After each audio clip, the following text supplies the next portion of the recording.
Assalamualaikum warahmatullahi wabarakatuh. Hello everyone, welcome back to my English learning channel. This is M. Rahmat Bayhaqi will bring you an English learning material. How are you today, students? I hope you are fine and you are ready to continue our English material. It is nice to be with you again. In this opportunity, we are going to learn and discuss about English correspondence pen. Oke student, selamat datang, selamat bergabung kembali dengan saya M. Rahmat Bayhaqi di English Learning Channel saya. Senang dapat bersama kalian kembali dan pada kesempatan kita kali ini kita akan mempelajari dan membahas English Correspondence bagian yang ke-10 dengan materi Kinds of Business Letter, jenis-jenis surat niaga. Oke students, now be ready to get this material today. Kinds of business letter. Proses terjadinya transaksi jual beli dalam perdagangan besar atau wholesale trade tidaklah semudah yang kita bayangkan, tetapi melalui proses yang sangat sulit, rumit, lama, dan berbelit-belit. Oke, jadi intinya ketika kita akan melakukan proses transaksi jual beli, ada beberapa tahapan yang harus dilakukan oleh si pembeli dan si penjual, khususnya dalam perdagangan besar atau yang dinamakan wholesale trade ya. Kemudian berikutnya biasanya proses tersebut dimulai dengan adanya permintaan beberapa informasi atau inquiry dari calon pembeli. Setelah calon pembeli menerima segala informasi yang diperlukan, misalnya mutu, harga, syarat-syarat pembayaran, syarat-syarat pengiriman, dan sebagainya dari barang-barang yang akan dibelinya itu, dan jika ada kesesuaian harga dan syarat-syaratnya, maka terjadilah transaksi jual beli. Oke, jadi proses transaksi jual beli ini diawali dengan permintaan informasi atau inquiry ya, tentu dari si pembeli kepada si penjualnya, calon pembeli, atau mungkin diawali terlebih dahulu dengan adanya rasa senang atau rasa tertarik atau rasa butuh kepada barang yang ditawarkan ya. Kemudian si pembeli pasti selalu ingin meminta informasi tentang barang yang diperlukan. Apa informasi yang diperlukan bisa dilihat dan dibaca kembali ya. Oke, nah barulah terjadi transaksi jual beli kalau ada kesesuaian ya. Di samping proses tersebut yaitu tadi transaksi jual beli di atas, kadang-kadang timbul pula masalah lain yang tidak diduga sebelumnya. Mungkin saja pembeli mengajukan klaim atau tuntutan jika pelaksanaannya tidak sesuai dengan perjanjian, atau mungkin pihak penjual yang memberikan teguran atau keluhan-keluhan karena pembayaran tidak dilakukan tepat pada waktu yang telah disepakati bersama. Nah, jadi dalam proses transaksi jual beli dan setelah terjadi, biasanya timbul masalah yang tidak diduga.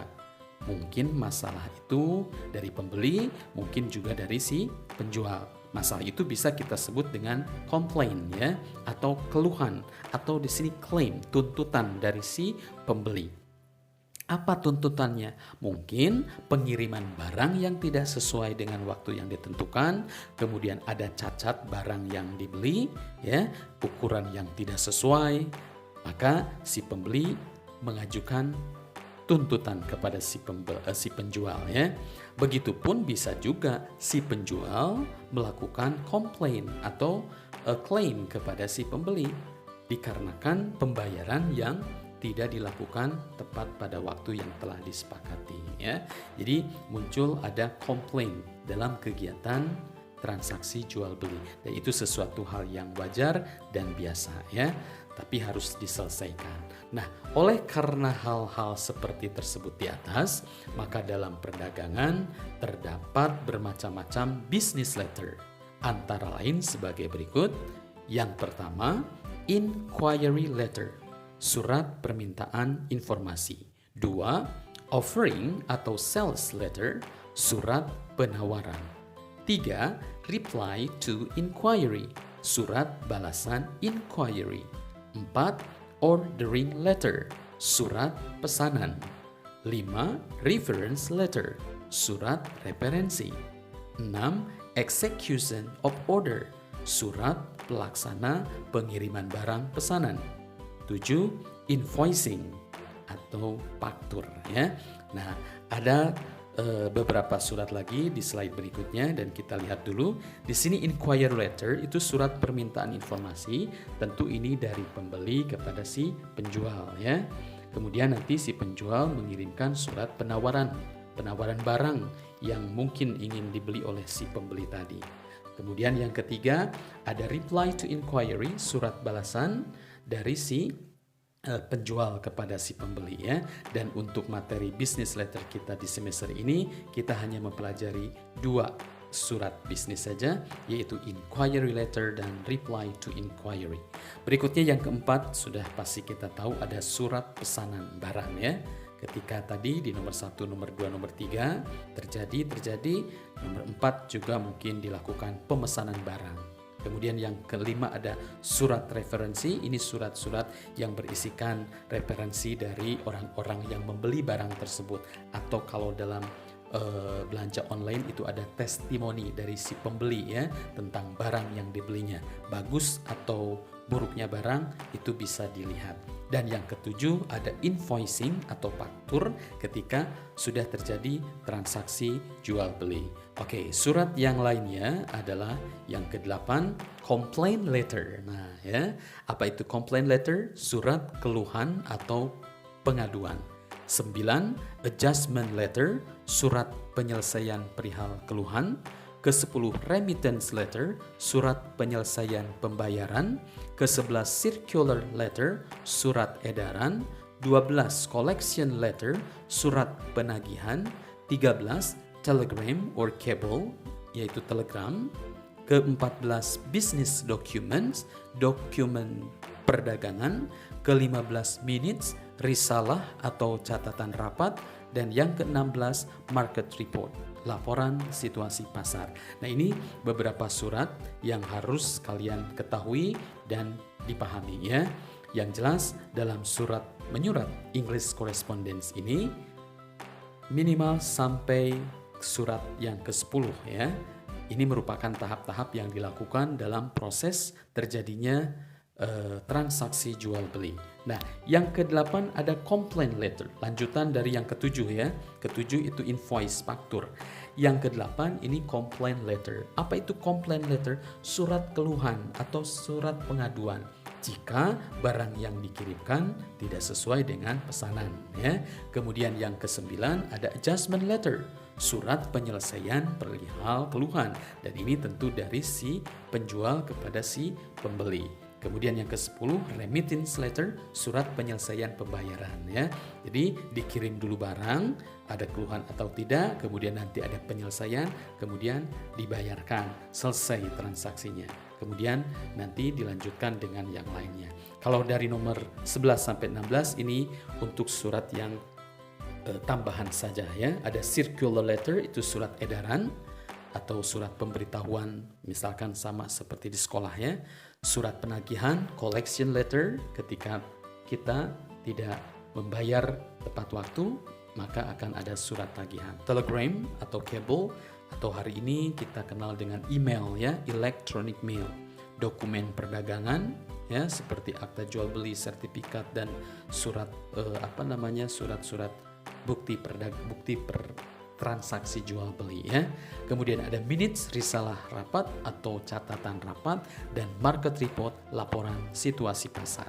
Oke, itulah jenis-jenis surat bisnis yang harus kalian ketahui dan mudah-mudahan bisa diingatkan ya. Dan berikut perhatikan sketsa yang menggambarkan terjadinya proses transaksi perdagangan yang disebabkan adanya hubungan surat menyurat antara penjual dan calon pembeli. Kita lihat yang pertama, ada kegiatan si pembeli yaitu inquiry ya, ordering, complaint, remittance. Sementara penjual ini kegiatannya ada offering atau reply, execution, invoicing, dan adjustment. Nah, ini berkaitan dengan surat yang tadi. Yang pertama, si pembeli melayangkan surat permintaan informasi kepada si penjual, ya. Oke.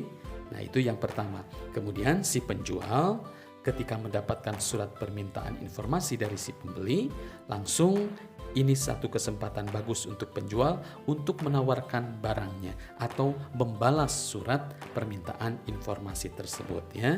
Kemudian si pembeli membaca, melihat dan sebagainya dan merasa tertarik sesuai harganya dan sesuai dengan barang yang diperlukan, maka yang ketiga, pembeli melakukan ordering atau pemesanan barang kepada si penjual, ya. Dan setelah terjadi pemesanan barang, si penjual mencoba mengeksekusi, artinya melaksanakan, kemudian juga mengirimkan barang kepada si pembeli dengan memberikan invoicing atau faktur, ya. Nah, setelah sampai di pembeli, mungkin tadi terjadi komplain atau keluhan tadi dari si pembeli kepada si penjual, ya, maka dikirimkan surat keluhan, ya. Kemudian si penjual setelah mendapatkan keluhan dari si pelanggan atau si pembeli mengirimkan surat adjustment, ya, mengirimkan surat penyelesaian keluhan, ya, atau mungkin dengan mengirimkan teknisi kalau memang ada kerusakan dan sebagainya. Barulah si pembeli melakukan remittance. Remittance itu artinya pelunasan atau penyelesaian pembayaran. Selesai transaksi tersebut dan mungkin bisa diulang lagi atau kembali memesan, membeli, ya, atau menjual dan sebagainya. Okay, students, I hope you understand much about this. And you have to know about kind of business letter. And I think this is the end of our English material. Thank you very much for your attention, and I hope we can meet again in the other videos. Okay, students, thank you, and Assalamualaikum warahmatullahi wabarakatuh.